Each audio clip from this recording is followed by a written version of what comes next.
Good morning, everybody, and welcome to the opening bell here in the Music Group. Jump right in, and we got today's action. It's similar to what we had yesterday on the open, a little bit mixed as the tone has been shifting a little bit. We have some notable downgrades and a batch of sales and earnings warnings out of the consumer discretionary sector that basically have started to curtail some of the enthusiasm that we saw from the buyers over the last month and a half.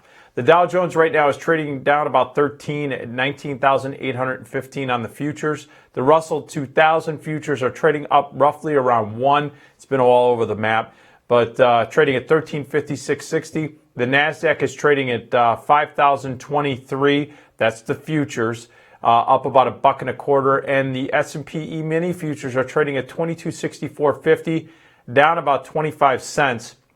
But again, waffling back and forth from break even to a little bit in the red.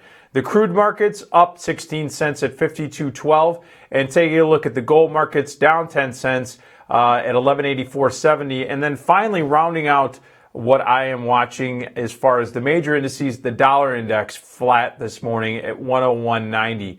Now, many of the warnings that I was just referencing have come from smaller companies. Some of the most notable names are Stephen Madden, ticker symbol SHOO, Shoe Carnival, ticker symbol SCVL, Boot Barn, ticker symbol Boot, Seneca Retail, ASNA, Express, EXPR, Red Robin Gourmet, RRGB, and Kona Grill, CONA. That's just to name just a few of those, but these are all small cap, small businesses, and it looks like they could be keeping a lid on the Russell 2000, that index that tracks the small cap, high beta stocks that really underperformed yesterday before these announcements came out with a 0.7% decline. Now, in full disclosure, I do have a position in the Russell 2000 for my clients, so I want to disclose that. Now, the warnings weren't exclusive, though, to these small cap sectors and names. We did see that Chipotle came out as CMG, and it really got the fourth quarter's earnings cycle kicked off with a warning of its own. Basically, they said that they saw that comparable sales did pick up in December, but they basically said that they're going to warn on their fourth quarter earnings, that they basically aren't looking at a positive outlook, even though December basically had some easy comparisons. They looked like they were going to take it on the chin, but the stock is actually performing quite well as I look at it. Basically, the takeaway from these warnings is going to be this, that many investors got in front of a bunch of stocks. I call it getting over your skis a little bit too much post the election rally. For example, one of the stocks that I mentioned, ASNA, it jumped from $5.18 where it was trading on November 8th to $8.11 on December 8th. That's a 57% gain in 1 month. Now, the stock is down 22%, trading at $464 this morning, but you just have to look at this overall.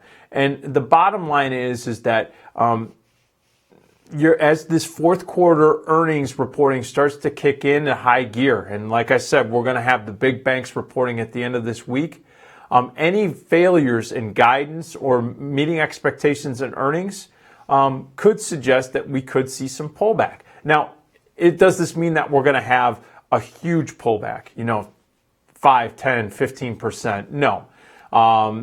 Even though earnings guidance might disappoint, it just means that you have to take into context the big moves that we've had. And when you see the scale and scope of some of these outside declines, look at it in terms of where it was before the election and where it was before they came out with the earnings announcements and guidance. In terms of, we also want to take a look at some of the more notable downgrades that we saw this morning. We saw that Citigroup cut Goldman Sachs to a sell from a neutral. We saw that Goldman Sachs cut Travelers, ticker symbol TRV, to a sell from neutral. And we saw HSBC lower its guidance and rating on Chevron CVX to a hold from a buy. Now, this is going to also, for you Dow 20,000 enthusiasts, it's going to temper that quest for that level, but we'll watch that very closely. On the economic calendar, basically you're seeing the JOLTS job openings. That's due out right after we talk today at 10 a.m. Eastern time. You're going to watch the wholesales inventory report for November.